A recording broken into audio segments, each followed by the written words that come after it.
Hey, welcome back to Happiest Things Travel. This is Sam, and today we're going to talk about Arrival Day. So, a lot of people struggle, I guess, to kind of know what they're going to do on Arrival Day, especially if you've never been to the parks or you've never stayed on property. It's a really big place, and there's a lot of things that you can do, so let's talk about it. So, first of all, you need to get to your resort. So if you're driving, obviously you just drive there. But if you are flying, you can use Disney's free transport for now. They are canceling it. But for now, you could ride the Magical Express, and it's a free service. You just have to go online and fill out the little form to reserve your place.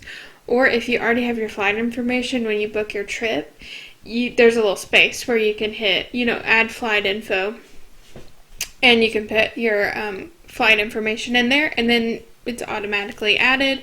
And they'll send you a little letter in the mail when it gets closer to your travel time, and it tells you how to get to the Magical Express. It's kind of a maze in the Orlando International Airport, so they give you a little diagram. Anyways, so I like the Magical Express a lot because, number one, it's free. Free is great. Number two, I have a 6-year-old, and when we take the Magical Express, we don't have to bring a car seat with us because we're not going to leave the property when we're on vacation. So there's really no need for him to have a car seat because we're not going to be riding in a car. You don't need a car seat on the bus. So that's really super great and easy, and you don't have to lug it on the plane, anything like that. Now, they are discontinuing Magical Express, I think, at the end of this year or the beginning of next year. But there are other options. You can book a trip with Mears, and it's basically the same thing. It's just a big, giant bus. They pick you up at the airport. They take you to your resort. There will be a fee involved. I'm sure of that. I don't know what the fee is right now, but it's a super easy way to get from point A to point B without having to worry about renting a car, finding an Uber, anything like that. Because, to be real honest here, I don't trust anyone to drive my child around, in a car. I don't like riding in cars. I have a big SUV. I don't like cars. They scare me. Anyways, so the bus is a great option for us. We love the bus. We rented a car once. It was a really annoying experience. So, ugh. And then the pushy sales guy was like, well, you need a toll pass, and I knew in my mind there was only 1 or 2 tolls between the airport and Disney, but of course he lived there, so I trusted that he probably knew what he was talking about, so we paid the extra charge for the toll pass. We didn't need the toll pass. We were driving to the resort and back to the airport a few days later. Anyways, buses are a great way. Now, I haven't experienced this myself, but I have heard that there are long wait times for the Magical Express. We always take the early flights because they're cheaper, and we have the whole day there, so we're not wasting a whole vacation day traveling. So when we get to the airport around 9:30ish, normally is when we get to the airport, there's never a line. So, I don't know. You can take your chances on that. But I always get there early at the airport, and there's never a line there that early. I can see there being lines there in the middle of the day, for sure. But if you fly early, it's really not anything you need to worry about. So yeah, getting there. You gotta find a way to get to your resort.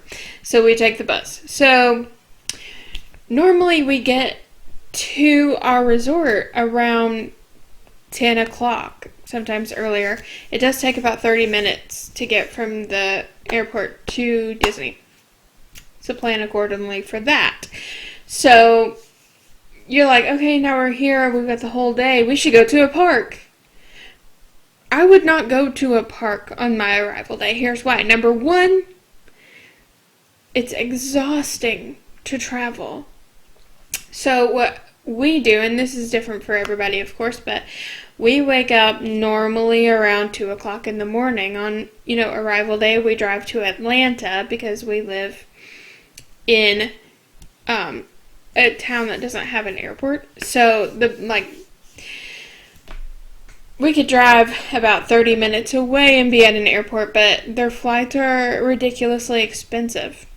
I don't want to do that.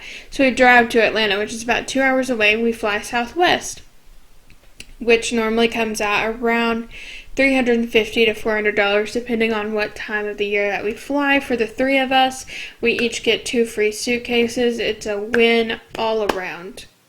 So that's what we do. So anyways, that requires us getting up at about 2 o'clock in the morning. And then driving to Atlanta, getting through security, getting on the plane, doing the plane for an hour. It's only an hour from Atlanta to Florida. So love that. Getting off the plane, getting our luggage, because used to Magical Express would pick your luggage up for you, deliver it to your room. It was amazing, but now they're not doing that due to COVID. So, thanks. Anyways, it's tiring. You're going to be tired. You might be grumpy. You don't want to go to a park and be around thousands of people for many hours in the hot sun. I don't know. It's not a good idea. And it's a lot of money. And another thing is that you might miss your flight. We missed our flight when we went in April. I don't know how we got to the airport late, but anyway, we did. And then the TSA line was insane, and we finally got through security, and then we're trying to run to get there, and then we're running to the shuttle because the airport's ginormous. It's huge. You don't just walk off security and then you're at your gate. That's okay. My computer just randomly started playing music. Anyways, so to get through the TSA line is super long, and then of course you have to go down an escalator, and then wait for the little shuttle thing, and then the shuttle takes you to your gate. Now that's all well and good, but we get to the bottom of our escalator and our flight's leaving, and I think it was 10 minutes. Leaving, not boarding, leaving in 10 minutes. And there's hundreds of people waiting to get on the shuttle, and then we look up at the thing, and it says the shuttle will be here in 30 seconds. Well, the 30 seconds goes by, and it never comes, and then it says unavailable. So the shuttle did not work. So here we go, taking off, jogging down to the terminal, which took about 20 minutes. The place is huge. It gives you the little walking times from where you are to where you're going, 20 minutes. It was, anyways. So then the flight was delayed for a few minutes. By the time we finally got to our the terminal area and up the escalator, we were 1 minute late. The plane was gone.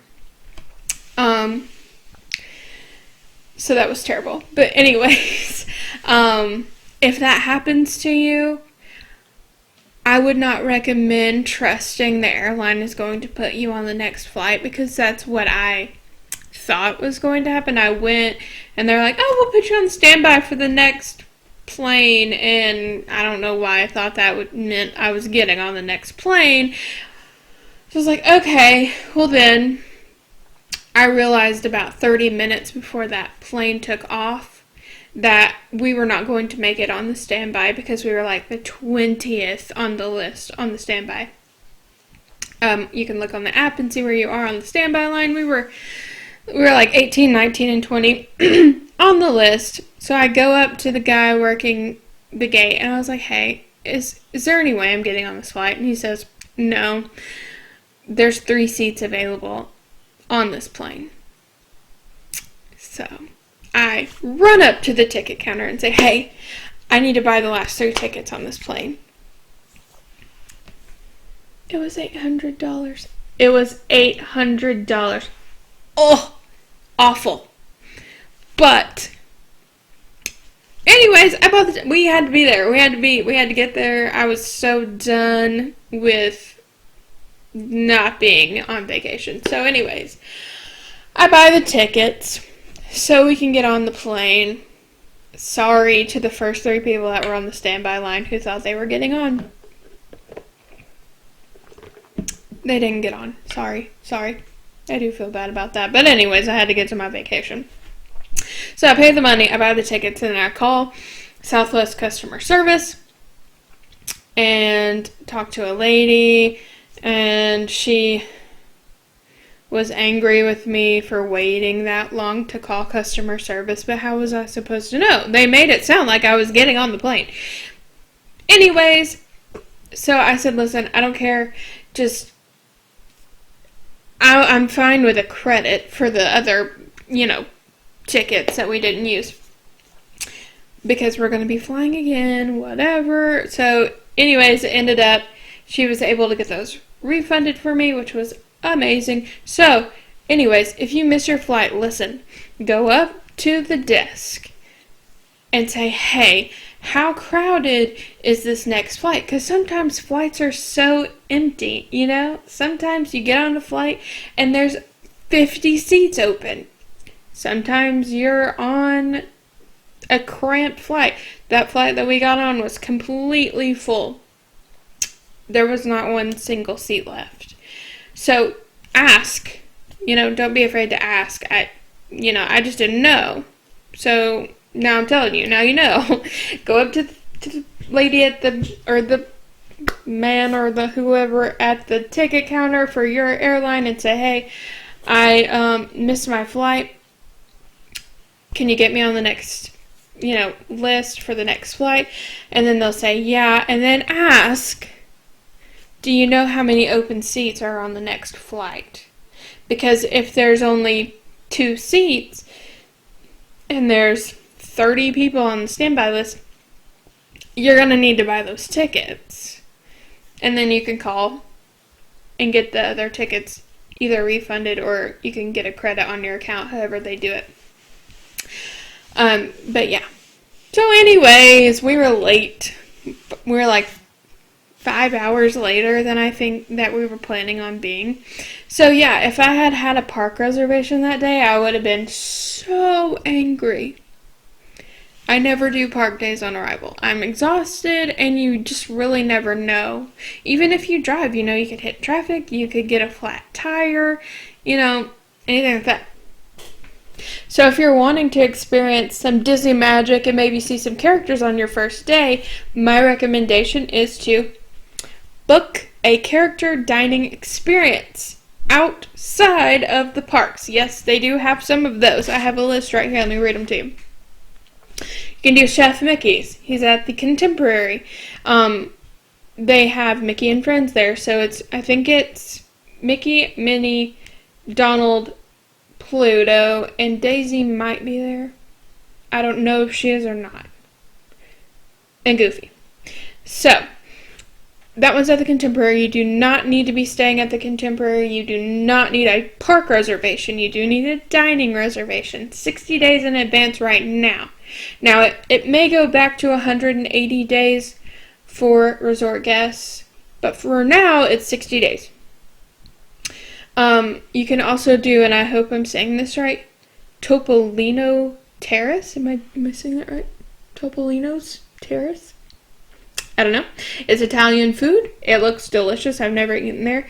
It's at the Riviera Resort. That one is also Mickey and Friends. So these next ones are not available as of now. Today is June 2nd, 2021. So, and I'm betting they're all going to be coming back super duper soon. So, the next one is 1900 Park Fair.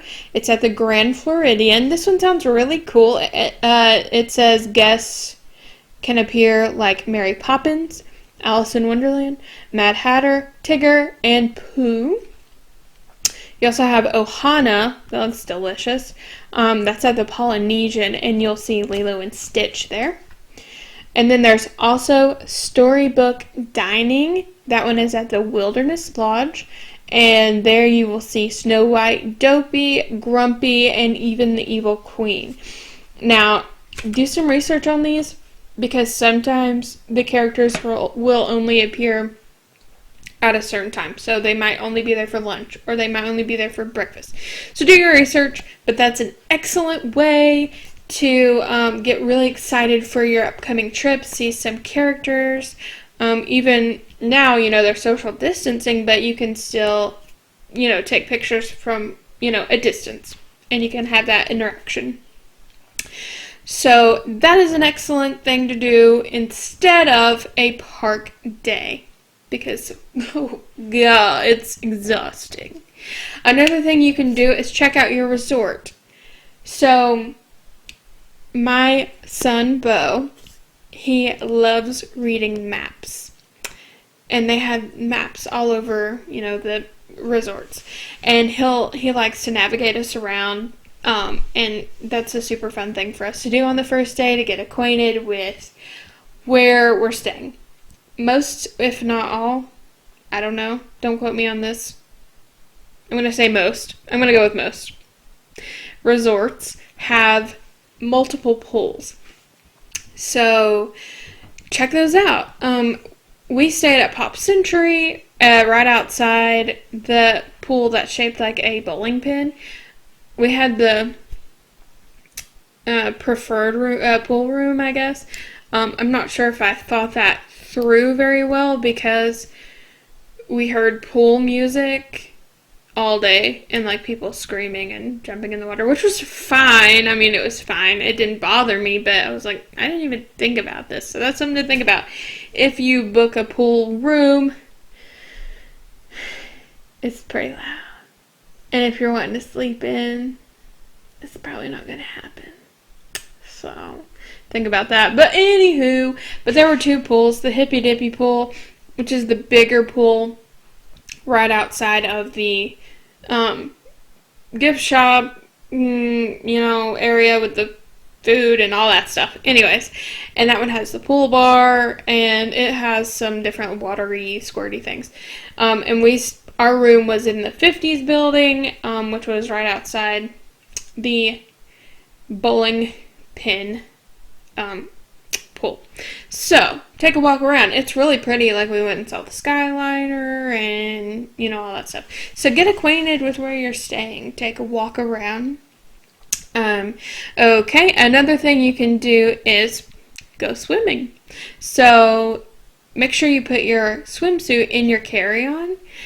They have pool towels at the pools, except for at the Wilderness Lodge, I've heard. So all the other pools have towels in the pool area. So don't worry about taking pool towels or anything like that. They have that for you. So go swimming. It's super fun. They have cool pools. You can rest. You can relax. The kids can swim. That's what Bo did. He loves swimming. So yeah, go swimming. And put your luggage at Bell Services. You can drop it off there. They'll give you a little tag. And then you can come pick it up when your room's ready or whenever you want it. So that's an excellent way to waste time before your room is ready. Another great thing to do is to order your groceries and organize your room when it is ready. So I don't know about you, but I love to organize my room because I have a game plan and I want to stick to that game plan and I want to know where everything is. So I order my groceries, I set up my pantry while my mom and husband laugh at me, but they were well fed all week and we saved hundreds of dollars. So laugh at that. Anyways, so you can order groceries via Instacart or like Prime, Amazon, grocery, whatever. I don't know. I use Instacart. They have a bunch of different grocers that you can choose from if you have a subscription. They also have Garden Grocer, but I think you have to order that like a couple days in advance. I recommend Instacart. I use it at home all the time because we live out in the sticks and I don't like going to the grocery store. So I order my groceries. So anyways, I'm familiar with that app. It worked great. They got my groceries to me within like, I think it said within 5 hours, but it was like 2 hours. So that's super awesome. And then they just drop them off at Bell Services. Unless you have alcohol in your order, then you have to meet them up at the front and then they scan your ID. But if you don't have alcohol, you don't have to be there. They just drop them off, and Bell Services will put all your cold stuff in the fridge, so you don't have to worry about that, and then you just go and pick it up. Make sure before you leave Bell Services, though, that you have all of your items, because we were missing cereal in one of our items, but that's okay, because I just had it refunded on Instacart, and it was no big deal. So, yeah, organize your clothes. Organize all that stuff. I love having my clothes organized because we wake up so early to get to the parks, when they open, and having the stacks of clothes in the day order really helps me, because if I tell my husband, who I love very much, hey, you need to have, these shorts and this shirt and blah, blah, blah, he's gonna be like, okay, and he doesn't know where it is, and then I'm trying to get myself ready, him ready, Bo ready, and everybody out the door. So this way, I have my clothes on a hanger, I put the boys' clothes in a drawer together, and I say, this stack is for today, this stack is for tomorrow, this stack is for the next day. I put it all in the order, so it's ready to go. Okay, now when all that's done, you can head on to Disney Springs. Don't be sleeping on the Springs, man. It's a sweet, sweet place, okay? So, they have tons of restaurants. If you've never been, tons of restaurants, tons of shopping, which I don't really typically do on vacation because I've already spent so much money on vacation, we don't normally shop. But, I do grab a couple of souvenirs here and there. Okay, so this, hello? Did that focus? I think it did. I could just take it off. This was something that I did in Disney Springs at the Pearl Factory. And I'll show you a little video of that. It's a really cool experience. You get to pick your little oyster, and whatever pearl is in it, you can keep it. I think it's like $15, and there can be up to 3 pearls.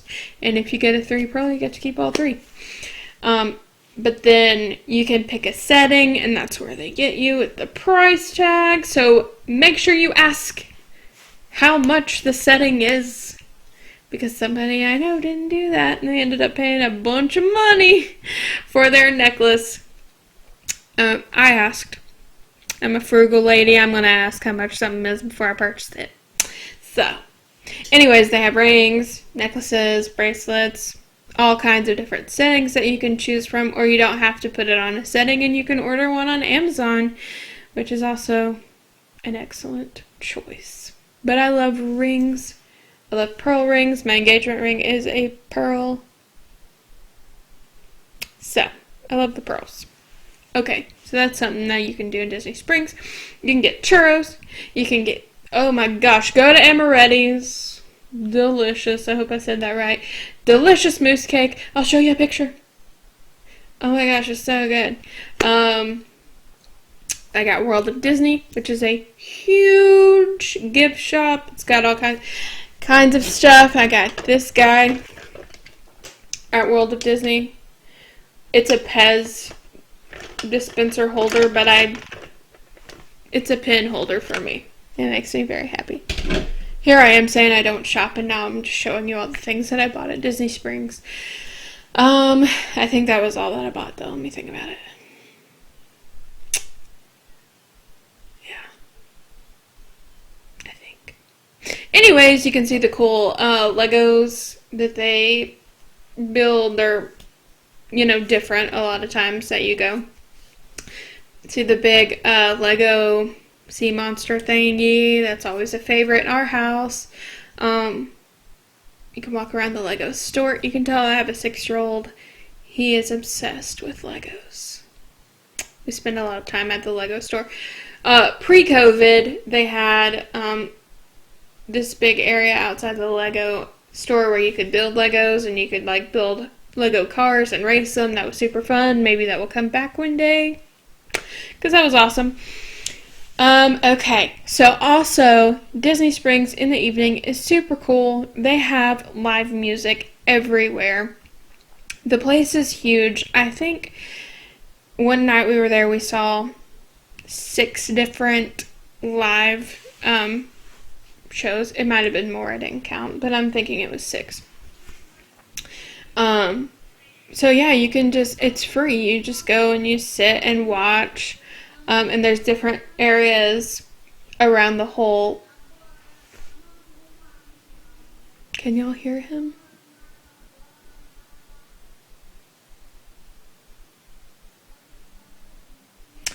Anyways, lots of live music, lots of cool free entertainment. No dollars needed there, which is awesome. There's drink carts, there's delicious Ghirardelli ice cream, candy shops. Definitely check out the Candy Cauldron because you can stand outside of the window in the front and watch them make the caramel apples, which is super fun. There's bowling. Let's see, what else is there? Anyways, there's tons of things to do at Disney Springs. If you've never stayed at a Disney resort, you may not know, but there are buses that go to Disney Springs, all the parks, and the water parks. So, and those are available all the time while those places are open. So you can hop on a bus for free. It is free. And go right on over to Disney Springs. And then you can come back and there's a big list of which little bus stop is yours. You go to the number and it takes you back to your resort, which is super awesome.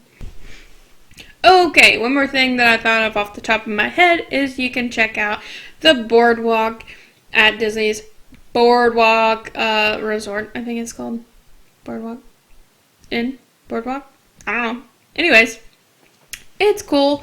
If you want to do that, take the bus to Disney Springs, then take the bus from Disney Springs to the boardwalk. They've got an ice cream shop. It's super neat over there. Definitely several things that you can do and walk around. You can ride the boat if you're wanting to ride around. We love to ride the transportation even if we're not going to a park. So, I mean, you can get on the boat. That goes to Magic Kingdom. And then get right back on the boat. Come back. It's whatever. You can take the Skyliner. You can ride the monorail. Free rides. We like to have fun doing that. So anyways. So to recap. Number 1. Get to your resort. Find your way. Whether it's, the Magical Express, which is awesome. Free for now. A mirror shuttle. You could do a fancy car service. That's what my dad gifted us when Hunter and I went on our honeymoon. We rode in this super fancy car. And the guy had the sign waiting for us. It was awesome. You could do an Uber. You could rent a car. Whatever your favorite is, you do that. Always remember to strategize whether you need a car seat or not. Okay. You can also check out your resort, go for a little walk, go swimming. You can do a character dining outside of the parks. You can order groceries and organize your room. Yeah, check it out. There's plenty of things to do on your arrival day that do not involve going to a park. And also, make sure that you use your mobile check-in service on your app. Because then, it'll start the process before you get to the resort, and maybe your room will even be ready before you get there. That has happened. And also, if it's not ready, you can always go to guest services and ask if they have any rooms available. Because sometimes they do, and sometimes they'll give them to you. When we went last year, we got there at 9 o'clock in the morning. And I walked up to the guy and I said, "Hey, I need to check in. Do you have any rooms available?" And he did. They had one room open at 9 o'clock in the morning. And it was awesome. So it never hurts to ask. Always be kind to your cast members. Always be kind. Anyways, hope you guys enjoyed this. Put your favorite arrival day activities in the comments if I've skipped any. And I will see you guys next week. See ya!